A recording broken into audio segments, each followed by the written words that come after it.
Jordan, you are not a sell-side economist. You are a mathematician. So let's talk about dot plot charts as a whole. Are they good in telling a story? Yeah, I actually love this chart that we just saw. I mean, I know it looks kind of like a robot, like taking flight and turning into a spaceship, but it actually, just as you say, it tells a story, which numbers can do. And what the story that this tells is each one of those dots on the screen represents one economist's forecast. So you're actually seeing not just one person's forecast or a committee report, but actually each person's forecast individually.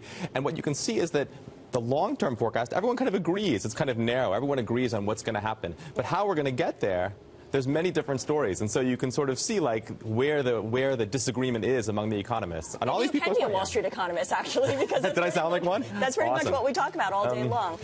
In the news business, I try to use percentages a lot to offer context for viewers. I find it's a good way of putting things into perspective, but that's often misleading, especially when there are negative numbers involved. Can you explain why this is?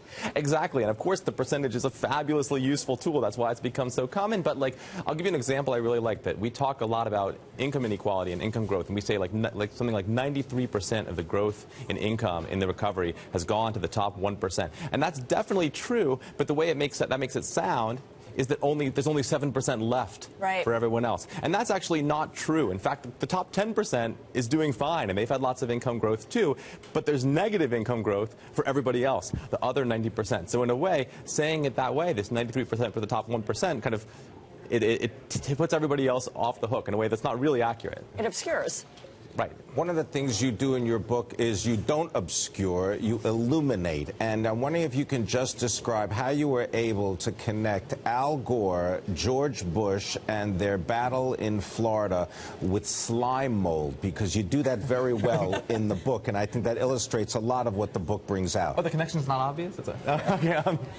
No, so what I talk about in the book, and one thing that mathematical analysis does, is so good at, is connecting things that look different on the surface, but they have similar underlying structure. So a slime mold, like a state or like a country, it's a collective organism, right? It has to make decisions, very simple decisions in the slime mold's case, but it doesn't have like a unified consciousness that makes choices. It has a lot of little parts that have to somehow make a decision collectively. And so this theory of collective decision making is something that's at the very frontier of math that people are working on very actively, and it applies to both these kinds of biological questions, but also political questions, questions of how we as a nation make aggregate decisions when obviously we have very deep disagreements among individuals. And it had to do with the choice between voting for Al Gore, George Bush, or Ralph Nader, correct? Right, so that's what's fascinating, that we see the same kind of phenomenon in the biolab as we did in Florida, where the presence of an extra alternative, a third-party candidate, can actually change the calculus, can actually change which of two major candidates we decide between.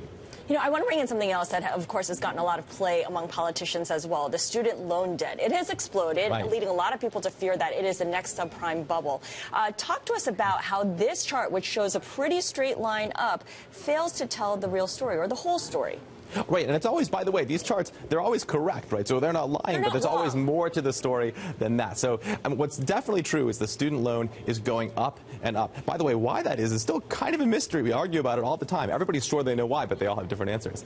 But what's interesting is that there's a super interesting distribution. We can say there's an average of about $25,000 of debt per college graduate, which is a lot. But the median is much smaller. It's about half that amount. And the story that tells you is that there's a few people who have a lot of debt. Right. So, you know, if you see a story, somebody says, oh, how did that person spend $150,000 on like an early Christian philosophy degree? What's their problem?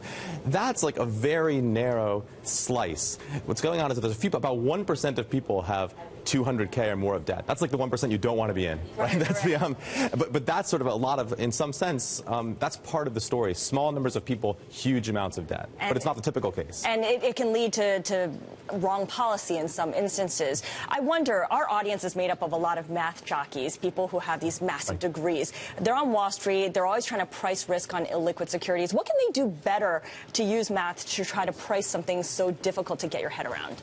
I think if I had to say one thing. I would love people to think more about the notion of a probability distribution. Okay, so that's a technical term, but what it means is we don't just ask about the average, and we don't even just ask about how much uncertainty is. We ask really like, what is the likelihood it's like way out here? What's the likelihood it's in here? It's kind of the stuff, it's like what Nate Silver brought to elections, what he did like so miraculously.